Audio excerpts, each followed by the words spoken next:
जय हो महाबली बालाजी महाराज की। नमस्कार दोस्तों, स्वागत है आपका राजस्थान ही नहीं बल्कि भारत के सबसे प्रसिद्ध बालाजी मंदिरों में से एक मेहंदीपुर वाले बालाजी की दर्शन यात्रा में हर साल लाखों भक्तों में अपने चमत्कारों का डंका बजाने वाला ये बालाजी का अलौकिक दरबार मौजूद है राजस्थान के दौसा जिले में करौली जिले के बॉर्डर के पास, जहां बालाजी अपने प्यारे से बाल स्वरूप में विराजित है दो पहाड़ियों के बीच, और इसीलिए इन्हें घाटा मेहंदीपुर भी कहा जाता है। जी हाँ भक्तों, यहाँ बालाजी के दिव्य दर्शन मात्र से ही हमारी सभी मनोकामनाएं और जीवन तो सफल होता ही है, साथ ही महाबली हनुमान की सकारात्मक ऊर्जा के प्रभाव से नेगेटिव एनर्जी से परेशान पीड़ित जैसे भूत प्रेत और मानसिक रोगी भी यहाँ चमत्कारी रूप से ठीक होते हैं। तो चलिए विस्तार में जानते हैं मेहंदीपुर बालाजी के बारे में, जैसे यहाँ कैसे आया जा सकता है, यहाँ खाने पीने रहने ठहरने के लिए होटल्स एंड धर्मशालाओं के क्या ऑप्शन है, मंदिर में कपाट खुलने और आरती का टाइमिंग्स क्या होता है, यहाँ सवामणि और अर्जी कैसे लगाई जाती है।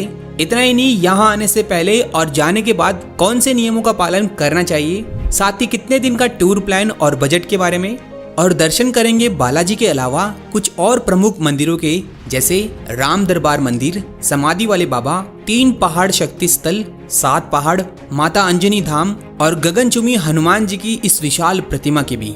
मतलब एक complete all in one Mehandipur दर्शन यात्रा की संपूर्ण जानकारी वाला वीडियो होने वाला है, इसलिए पूरी वीडियो जरूर से देखें।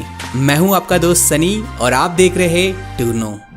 तो सबसे पहले आपको बता दें, मेहंदीपुर बालाजी का मेन टेम्पल स्थित है राजस्थान के दौसा में जयपुर आगरा मेन हाईवे से मात्र 2.5 किलोमीटर की दूरी पर, जो जयपुर से 100 किलोमीटर, आगरा से 130 किलोमीटर और दिल्ली और ग्वालियर से 230 किलोमीटर के डिस्टेंस पर ही है। अब यहाँ आने के लिए सबसे बढ़िया ऑप्शन है अपने पर्सनल व्हीकल्स यानी निजी वाहन लेकर आना। जी हाँ, स्पेशली नॉर्थ इंडियंस के लिए यहाँ दौसा से newly made Delhi Mumbai express highway भी गुजरती है और आगरा जयपुर हाईवे तो है ही, इसलिए रोड कनेक्टिविटी मेहंदीपुर के लिए काफी अच्छी है, जहां आपको पार्किंग की व्यवस्था भी मेहंदीपुर में 100 से 150 रुपए में इजीली मिल जाएगी। सेकेंड ऑप्शन है बाय ट्रेन। तो यहाँ का नजदीकी रेलवे स्टेशन एक दौसा स्टेशन 50 किलोमीटर दूर और दूसरा बांदीकुई स्टेशन जो मंदिर से ओनली 30 किलोमीटर की दूरी पर है। यहाँ से आसानी से आपको मंदिर के लिए 50 से 60 रुपयों में लोकल बसेस और जिप्स मिल जाएगी। थर्ड ऑप्शन है बाय बस। तो यहाँ के लिए सभी नियरेस्ट सिटी से डायरेक्टली बसेस मिल जाएगी, जो अधिकतर आपको मंदिर के पास ड्रॉप कर देगी या फिर आपको उतारेगी आगरा जयपुर हाईवे पर मंदिर से 2.5 किलोमीटर दूर इस बालाजी मोड़ पर। यहाँ से कई भक्त पैदल भी जाया करते हैं, वरना जीप और ऑटो की हेल्प ले सकते हो।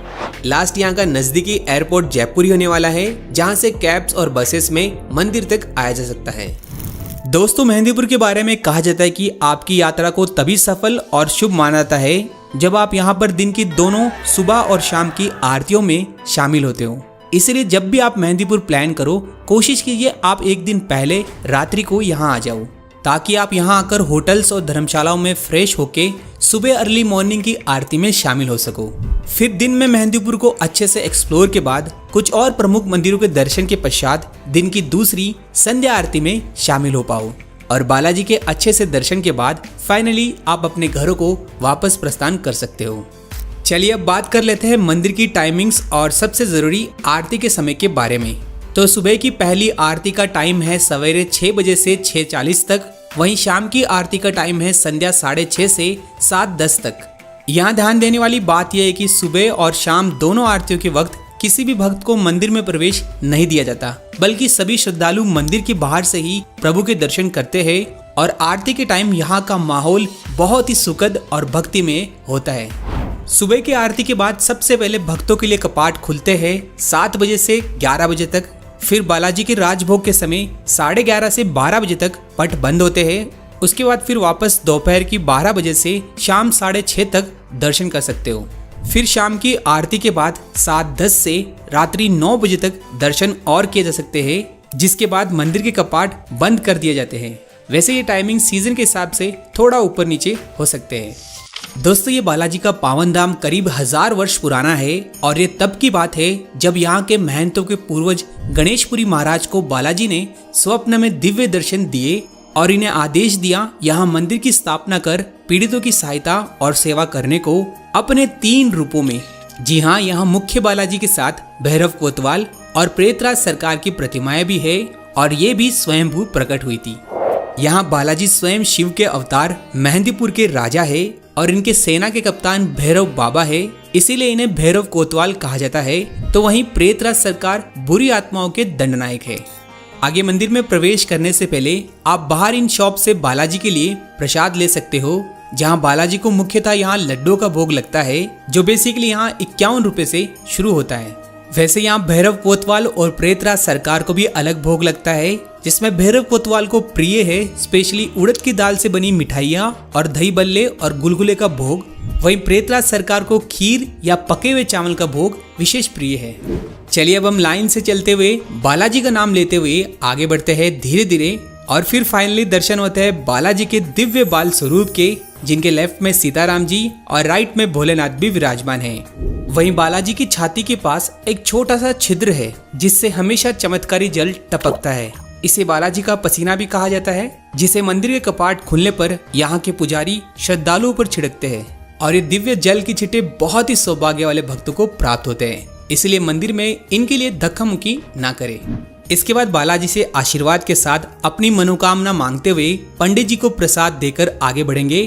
तो बालाजी की दाई ओर ही विराजमान है भैरव कोतवाल। इनके दर्शन और भोग लगाने के बाद थोड़ी सी सीढ़ियां चढ़कर दर्शन होते हैं प्रेतराज सरकार के।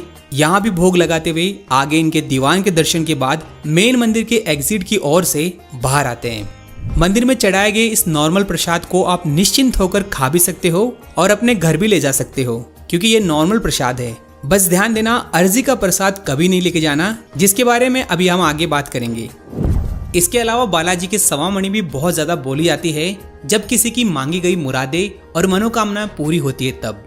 वैसे सवामणि का मतलब है सवा मण यानी 51 किलोग्राम प्रसादी, जिसे एक दिन पहले बुक करवाया जा सकता है ऑनलाइन मंदिर ट्रस्ट की ऑफिशियल वेबसाइट और यहाँ के सवामणि एंड डोनेशन काउंटर से। इसमें आपके पास बहुत से ऑप्शन हैं, जैसे 56 भोग, राजभोग, लड्डू पूड़ी, हलवा पूड़ी, जैसे 21 से 40 व्यक्तियों का प्रसाद। प्राइजेस आप वीडियो में देख सकते हो। यहाँ मंदिर ट्रस्ट से सवामणि बुक कराने का फायदा ये है कि आपके 3 मेंबर्स को वीआईपी बॉक्स से एंट्री मिलती है मंदिर दर्शन के लिए, जिसके बाद सवामणि प्रसाद वितरण हॉल से रसीद दिखाकर यहाँ से बॉक्सेस और कंटेनर में पैक किया हुआ प्रसाद खिला भी सकते हो अपनी अपनी धर्मशालाओं में, या फिर आप इसे घर भी ले जा सकते हो। वैसे इस सवामणि के प्रसाद का भोग का समय हर दिन 12 से 2 बजे तक रहता है। इसके अलावा मंदिर के बाहर इन दुकानों से भी सवामणि बुक कर सकते हो सस्ते में, जो सिर्फ 1100 से 2100 रुपए में शुरू हो जाते हैं। और आप चाहो तो अपने घरों से भी सवामणि भंडारा का प्रसाद बनाकर चढ़ा सकते हो, और इससे भी बालाजी खूब प्रसन्न होते हैं। इसके बाद सबसे इम्पोर्टेंट, अर्जी कैसे लगाई जाती है। तो देखिए, किसी परेशानी वाले इंसान के नाम पर अर्जी लगती है। इसमें सबसे पहले रोगी को मंदिर के बाहर इन बैरिकेड्स पर रखा जाता है। फिर रोगी के परिवार का कोई भी सदस्य बाहर इन दुकानों से लड्डुओं का 151 रुपए का अर्जी का स्पेशल प्रसाद मंदिर में ले जाकर भोग लगाएगा। उसके बाद मंदिर से बाहर आकर इस प्रसाद में से 2 लड्डुओं को परेशानी वाले रोगी को खिलाएंगे, और इन 2 लड्डुओं का सेवन करते ही रोगी अजीबोगरीब हरकतें शुरू कर देगा, जिसके बाद काम शुरू होता है प्रेतराज सरकार का, जो इन बुरी शक्तियों को वश में करके दंड देते हैं। इसे देखकर आपको बिल्कुल भी घबराना नहीं है। आगे बाकी के बचे हुए लड्डू के प्रसाद को मंदिर के पीछे जानवरों में बांट दे। यहाँ ध्यान रखिए, अर्जी के प्रसाद को किसी भी इंसान को ना तो दे और ना ही उससे ले, क्योंकि ये वो ही प्रसाद है जिसे भूल कर भी ना तो खाना है और ना ही घर ले जा सकते। एंड यहाँ सबसे जरूरी, रोगी को दोनों आरतियों में शामिल होना पड़ेगा, तभी काम होगा। नेक्स्ट, मेहंदीपुर आने से पहले यहाँ का सही तरीका और कुछ नियमों का भी पालन करना चाहिए हमें। जैसे यहाँ आने से 1 सप्ताह पहले ही सभी प्रकार के तामसिक चीजें जैसे मांस, अंडा, शराब, प्याज, लहसुन का त्याग करना चाहिए, और यहाँ से जाने के 1 महीने बाद या जितना हो सके उतना दूर रहना चाहिए इनसे। यहाँ मंदिर में इन अजीबोगरीब हरकतें करने वाले व्यक्तियों पर ज्यादा फोकस ना करें, सिर्फ मन में बालाजी का नाम लेते रहिए, और ना ही आपको इन बैरिकेड्स यानी जाली पर लगे तालों और बांधे हुए धागों को छूना है। यहाँ तक कि 500 रुपए भी पड़े मिले तो उन्हें उठाना नहीं है। यहाँ किसी से भी प्रसाद नहीं लेना है और ना ही देना है, और अर्जी के प्रसाद को तो बिल्कुल भी घर नहीं लाना है। सिर्फ नॉर्मल प्रसाद आप खा और घर ला सकते हो, बस इससे ज्यादा आपको किसी भी बात पे ध्यान नहीं देना, क्योंकि ये स्वयं महाबली कष्टहर्ता हनुमान जी का अलौकिक दरबार है। और गोस्वामी तुलसीदास जी ने हनुमान चालीसा की 24वीं चौपाई में लिखा है, भूत पिशाच निकट ना आवे, महावीर जब नाम सुनावे। अर्थात हनुमान जी का मात्र नाम लेने से ही भूत प्रेत जैसी नकारात्मक शक्तियाँ आपके पास भी नहीं आ सकती। तो फिर मेहंदीपुर बालाजी तो एक पावन धाम है, इसलिए किसी से भी डरना और घबराना नहीं है। बस YouTube पर व्यूज और पैसों के लिए फालतू में फेक इंफॉर्मेशन और मिसगाइड किया जाता है कि ये मत करो, वो मत करो, यहाँ मत देखो, वैसा मत करो। क्यों भाई, क्या दिक्कत है? प्रभु के घर में कभी ऐसा हो सकता है? नहीं ना। इसीलिए आप निश्चिंत रहकर दर्शन करो। इसी के साथ मेहंदीपुर के वातावरण में हनुमान चालीसा का पाठ करने में भी एक अलग ही अनुभव मिलता है। वर्तमान में बालाजी की मुख्य मंदिर का न्यू कंस्ट्रक्शन का काम अभी भी चल रहा है, जो आने वाले टाइम पर और भी अच्छे दर्शन की सुविधा के साथ कई मॉडर्न एमिनिटीज से युक्त होगा। तो चलिए अब बालाजी के मंदिर के अच्छे से दर्शन के बाद आप बचे हुए समय में देख सकते हो सबसे पहले बालाजी के जस्ट सामने श्री राम दरबार को। जी हाँ, ये ब्यूटीफुल सफेद संगमरमर का भव्य कलाकारी वाला अलौकिक मंदिर है, जिसमें बहुत ही सुंदर सीताराम जी की प्रतिमा है, मानो साक्षात प्रभु ही हो, जिनकी बाई और राधा कृष्ण जी भी विराजमान है। नेक्स्ट आप इसी राम दरबार के पीछे की तरफ मौजूद यहाँ के सबसे पहले महंत पूजनीय गणेशपुरी महाराज का समाधि स्थल दर्शन कर सकते हो, जिन्हें समाधि वाले बाबा के नाम से भी जाना जाता है। जहाँ भक्तों की लंबी कतारें इस स्थान का महत्व का डंका बजाती है, वहीं बाबा को प्रसन्न करने के लिए यहाँ दीपक और जलेबी का भोग लगाया जाता है और यहाँ आपको डिब्बों में बालाजी का जल भी मिलता है। इसी के साथ समाधि स्थल का भी न्यू कंस्ट्रक्शन का काम चल रहा है, सर्कुलर शेप की गार्डन्स के साथ। आगे वापस मेन बालाजी मंदिर से आते वक्त पहली राइट साइड की गली से रास्ता जाता है प्राचीन 3 पहाड़ी शक्ति स्थल को, जो बेसिकली ग्रुप ऑफ टेम्पल्स है इसी पहाड़ी पर, जिनमें 3 प्रमुख मंदिर है। ये मुख्य बालाजी मंदिर से 1 किलोमीटर की चढ़ाई यानी 20 से 30 मिनट के आसपास की चढ़ाई करनी होती है, जिसकी शुरुआत होती है इन छोटी छोटी संकड़ी गलियां और दुकानों से होते हुए। यहाँ कुछ सीढ़ियां चढ़ने के बाद पहला प्रमुख मंदिर आता है माँ काली का प्राचीन स्थल, जहाँ पर सिर पर रखकर नींबू काट कर नजर उतारी जाती है। इसके बाद थोड़ी और दूरी पर आता है दूसरा प्रमुख स्थल माता अंजनी का मंदिर। यहाँ पर संतान प्राप्ति के लिए भक्त आते हैं। आगे ढेरों संतों की समाधि स्थल क्रॉस करके लास्ट 3rd टेम्पल पर आते हैं, जो है पंचमुखी हनुमान जी का, और यहाँ पर भी बंधन निवारण का इलाज किया जाता है। वैसे यहाँ ऊपर से पूरे मेहंदीपुर के एरियल व्यू के नज़ारे लिए जा सकते हैं। नेक्स्ट 3 पहाड़ी से उतरकर आप विजिट कर सकते हो पूरे मेहंदीपुर से दिखने वाले हनुमान जी की इस 151 फीट ऊंची विशाल प्रतिमा को, जिसके नीचे राक्षसी मुंह वाली गुफा भी देखी जा सकती है, जिसमें हनुमान जी से जुड़ी घटनाओं को अच्छे से दर्शाया गया है। वैसे ये लोकेशन सेल्फी और फोटोशूट के लिए फेमस है, तो आप भी यहाँ फोटो जरूर से क्लिक कीजिएगा। यहाँ के बाद आप बालाजी के पीछे की ओर पहाड़ी पर स्थित 7 पहाड़ी शक्ति स्थल भी देख सकते हो, लेकिन ये 3 पहाड़ी से बहुत ही मुश्किल है, क्योंकि एक तो बहुत दूर है, ऊपर से सीढ़ियां भी नहीं है, सिर्फ खराब पथरीला रास्ता है। बट यहाँ की भी मान्यता है, और यदि आस्था है तो ये भी जरूर देखिएगा।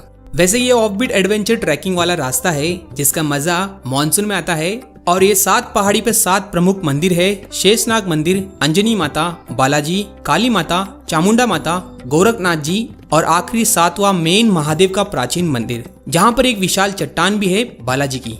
इसके बाद लास्ट आप देख सकते हो अंजनी माता का न्यू टेम्पल, जिसे मुक्तिधाम भी कहा जाता है, जो मुख्य बालाजी से 1 किलोमीटर दूर मेन रोड पर ही है, जहाँ खूबसूरत हिमालय पर्वत, अशोक वाटिका और माता अंजनी का मंदिर दर्शनीय है। आफ्टर दिस यहाँ होटल्स एंड धर्मशालाओं में बहुत से ऑप्शन है, इसलिए इजीली मिल जाएगी, जिसमें धर्मशालाएं 200 से स्टार्टिंग होती है, वहीं होटल्स में 400 और एसी रूम 700 से स्टार्ट होते हैं। इनमें धर्मशालाओं में आप कोलकाता धर्मशाला, बॉम्बे धर्मशाला, अंजनी नंदन धर्मशाला, श्री हनुमान सेवा सदन, शिवधाम आश्रम, जय श्री राम धर्मशाला, सेवा कुंज धर्मशाला और श्री मेहंदीपुर बालाजी सेवा ट्रस्ट जैसी धर्मशालाओं में ठहर सकते हो। वहीं होटल्स में Surya villa resort, Vinayak palace hotel, hotel Surya in, the Vedanta सेवा होटल, श्री बालाजी होटल और बंजारा धाम जैसी होटल्स को चेकआउट कर सकते हो। बस कोशिश कीजिए मंदिर से ज्यादा पास बुक ना करें, क्योंकि ये थोड़े महंगे होते हैं। और बात करें खाने पीने की, तो पूरे मेहंदीपुर में आपको शुद्ध बिना लहसुन प्याज का खाना मिल जाएगा। वहीं बजट में एक जने का खर्चा 1000 से 2000 में निकल जाएगा और अच्छे से दर्शन कर सकते हो। मेहंदीपुर में हर साल चैत्र मास की पूर्णिमा को हनुमान जयंती को भव्य मेला लगता है, जिसमें भक्तों की भीड़ जबरदस्त होती है। इसी के साथ हर मंगलवार और शनिवार को बहुत ज्यादा भीड़ होती है ऑर्डिनरी डेज के कंपैरिजन में। इसीलिए यदि आपके साथ छोटे बच्चे या बुजुर्ग हो तो आप भीड़ से बचिएगा। इस वीडियो में इतना ही। उम्मीद है आपकी यात्रा सफल हो। मिलते हैं और किसी दर्शन यात्रा में। तब तक जय श्री बालाजी, जय हिंद।